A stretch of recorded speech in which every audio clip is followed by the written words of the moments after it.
এদিকে দীর্ঘ ১.৫ যুগ পর দেশের মাটিতে মা বেগম খালেদা জিয়ার সঙ্গে দেখা করলেন বিএনপির ভারপ্রাপ্ত চেয়ারম্যান তারেক রহমান।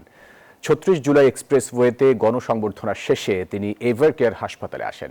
সেখানে প্রায় ১.৫ ঘন্টা অবস্থান করেন। এরপর ফিরে যান গুলশানে নিজ বাসভবনে।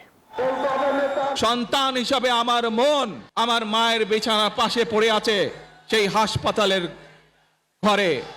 গণসংবর্ধনা স্থলে মায়ের জন্য ছেলের এমন আকুতি, তাই বক্তব্য শেষ করেই রওনা বসুন্ধরায় অবস্থিত এভারকেয়ার হাসপাতালের দিকে, সঙ্গে লাখো জনতা। তুমুল ভিড় ঠেলেই বৃহস্পতিবার বিকাল ৫টা ৫০ এভারকেয়ার এলাকায় আসেন তারেক রহমান। পরে ৫টা ৫৪ দিকে তিনি হাসপাতালে প্রবেশ করেন। হাসপাতালে খালেদা জিয়ার সঙ্গে দেখা করার পাশাপাশি চিকিৎসকদের সঙ্গেও কথা বলেন তারেক রহমান। টানা তৃতীয়বার অর্জন করেছে দেশের সেরা সুপার ব্র্যান্ড স্বীকৃতি বসুন্ধরা টিস্যু। এ সময় এভারকেয়ার হাসপাতাল জুড়ে ছিল কঠোর নিরাপত্তা ব্যবস্থা।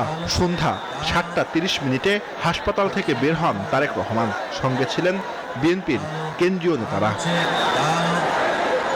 গুলশানে নিজ বাসভবনে ফেরার সময়ও হাজারো নেতাকর্মী তাকে স্বাগত জানান। রাত ৮:৩০টার দিকে তিনি পৌঁছান নিজ বাসভবনে। বিএনপির মিডিয়া উইং থেকে জানানো হয়, তারেক রহমান সবাইকে ধন্যবাদ জানিয়েছেন। জনাব তারেক রহমান হাসপাতাল থেকে বাসে এসে গাড়ি থেকে নেমে উপস্থিত যারা ছিলেন আইনশৃঙ্খলা রক্ষাকারী বাহিনীর সহ সাংবাদিকবৃন্দ, উপস্থিত নেতৃবৃন্দ যারা ছিলেন সবার প্রতি কৃতজ্ঞতা প্রকাশ করেছেন, তাদেরকে ধন্যবাদ জানিয়েছেন।